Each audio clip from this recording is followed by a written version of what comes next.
नमस्कार दर्शक मित्रों, मैं डॉक्टर कृणाल डाभी आपका स्वागत करता हूं हमारी चैनल मेडिक टॉक्स पे। आज हम पढ़ेंगे सेल इंजरी के बारे में। तो दर्शक मित्रों, हमारे बॉडी में डिजीज क्यों डेवलप होता है? तो मोस्ट ऑफ जो डिजीजेस है वो सेल में इंजरी होने से और सेल्यूलर फंक्शन लॉस होने से डेवलप होते हैं। तो सेल इंजरी क्या है? जब भी सेल के इंटरनल और एक्सटर्नल एनवायरनमेंट में कोई चेंज आता है तो सेल के फंक्शन पे एक स्ट्रेस आता है और उसकी वजह से सेल में थोड़े चेंजेस होते हैं, जिसको कहते हैं सेल इंजरी। यानी कि cell injury is defined as variety of stresses which are encountered by a cell due to changes in its internal as well as external environment। हमारे बॉडी में सारे सेल्स में ऐसा मैकेनिज्म दिया गया है कि जिसकी वजह से सेल इन सारे स्ट्रेस के सामने फाइट कर सके। तो सेल इंजरी क्यों होती है, सेल्यूलर रिस्पॉन्स कैसा आता है, वो सब डिपेंड करता है सेल और टिश्यू के टाइप और इंजरी के टाइप्स और उसके ड्यूरेशन पे। तो कौन कौन से रिस्पॉन्स एक सेल देता है? तो सेल जो है वो 3 टाइप के रिस्पॉन्स देता है। वो है सेल्यूलर एडाप्टेशन, इंट्रासेल्यूलर एक्यूमुलेशन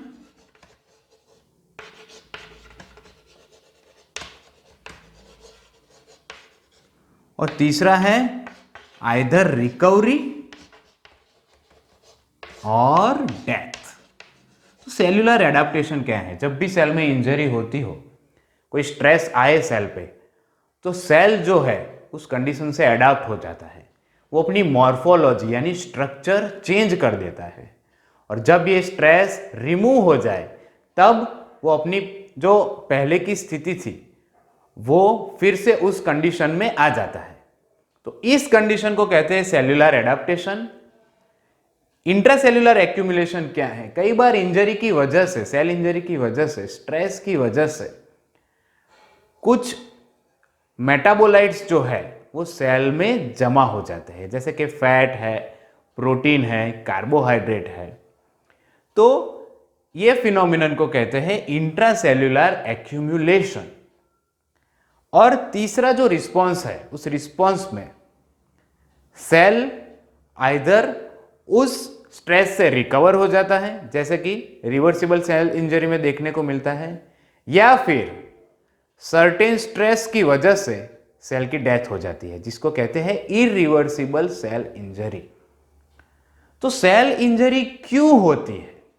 तो सेल इंजरी होने के मेन 2 रीजन है।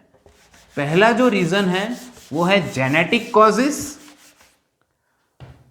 और दूसरा जो है वो है एक्वायर्ड कॉजेस। सो सेल इंजरी की इटियोलॉजी में मेनली जेनेटिक कॉजेस और एक्वायर्ड कॉजेस आते हैं। जेनेटिक कॉजेस का एक अलग ही फील्ड है जो हम बाद में पढ़ेंगे। आज इस लेक्चर में हम एक्वायर्ड कॉजेस के बारे में पढ़ेंगे। तो कौन कौन से ऐसे एक्वायर्ड कॉजेस है कि जिसकी वजह से सेल इंजरी होती है और अल्टीमेटली डिजीज स्टेट प्रोड्यूस होता है? तो सबसे पहला और सबसे कॉमन जो कॉज है सारे डिजीज के लिए वो है हाइपोक्सिया एंड इस्चीमिया। हाइपोक्सिया यानी ऑक्सीजन का सप्लाई कम होना, इस्चीमिया यानी ब्लड सप्लाई कम होना। जैसे कि हम जानते हैं कि ऑक्सीजन हमारे बॉडी में बहुत ज़रूरी है मेटाबॉलिक एक्टिविटीज़ के लिए और एनर्जी प्रोड्यूस करने के लिए। तो जब भी ऑक्सीजन का सप्लाई कम होता है तब सेल इंजरी होती है। ऑक्सीजन का सप्लाई कब कम होता है? पहले तो जब ब्लड का सप्लाई अगर कम हो यानी कि इस्चीमिया हो तब ऑक्सीजन का सप्लाई कम होता है।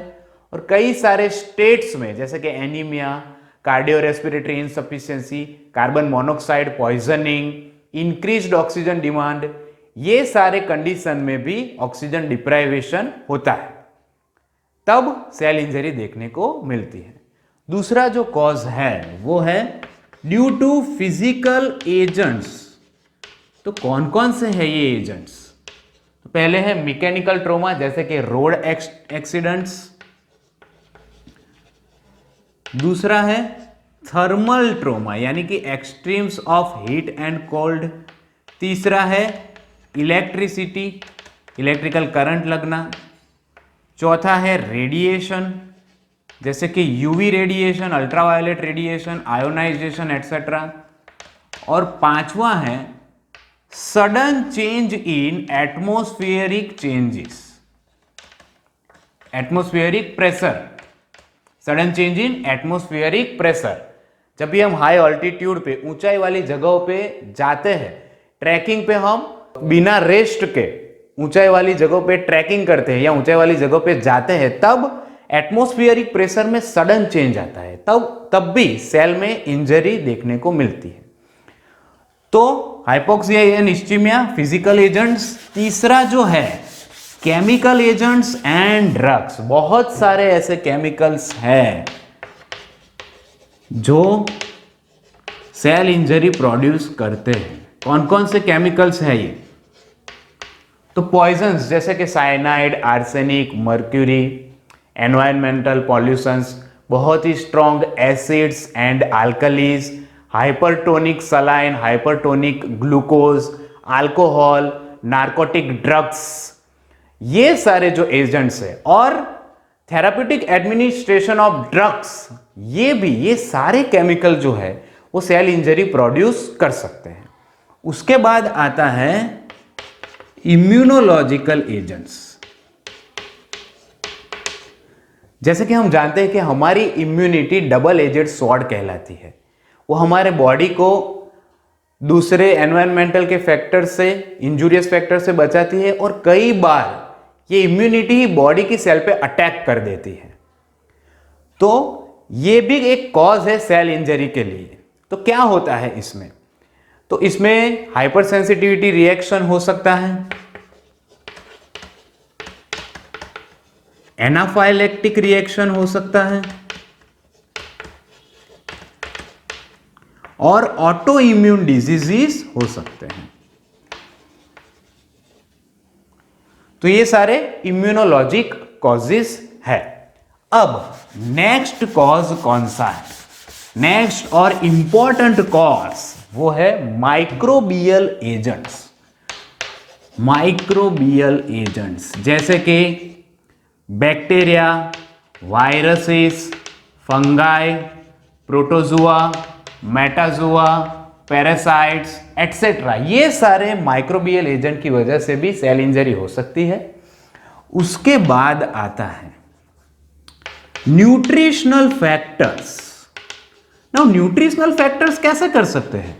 तो अगर जैसे कि हम जानते हैं कि न्यूट्रिशनल फैक्टर्स की डेफिशिएंसी हुई, जैसे कि सारे फैक्टर्स की डेफिशिएंसी हुई तो स्टार्वेशन होता है।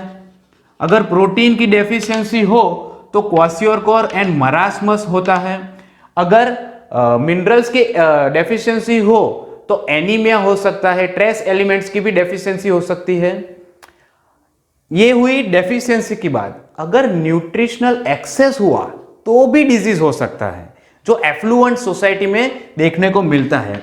न्यूट्रिशनल एक्सेस के जो डिजीजेस हैं वो है obesity, then high blood pressure, then atherosclerotic diseases, then heart diseases. ये सारे डिजीज जो है वो न्यूट्रिशनल एक्सेस की वजह से हो सकते हैं।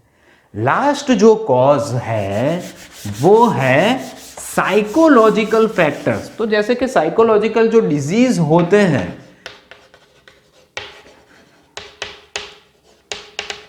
मेंटल स्ट्रेन, एंजाइटी, डिप्रेशन, ये सारे डिजीज जो है उसमें कोई बायोकेमिकल चेंजेस तो देखने को नहीं मिलता, लेकिन एडिक्शन होना, अल्कोहल का एडिक्शन होना, स्मोकिंग का एडिक्शन होना, किसी ड्रग्स में एडिक्शन होना, ये सारे जो फैक्टर्स है, जो साइकोलॉजिकल फैक्टर्स कहलाते हैं, इनकी वजह से भी बहुत सारे डिजीज होते हैं। जैसे कि सिरोसिस है, लंग कैंसर है, पेप्टिक अल्सर है। तो ये सारे साइकोलॉजिक फैक्टर्स में आते हैं कि जो डिजीज प्रोड्यूस कर सकते हैं। तो ये हो गई बात सेल इंजरी की इटियोलॉजी के बारे में। नेक्स्ट लेक्चर में हम उसका पैथोजेनेसिस देखेंगे। पैथोजेनेसिस में रिवर्सिबल और इरिवर्सिबल इंजरी में क्या प्रोसेसेस होती है वो हम डिटेल में पढ़ेंगे। Thank you very much.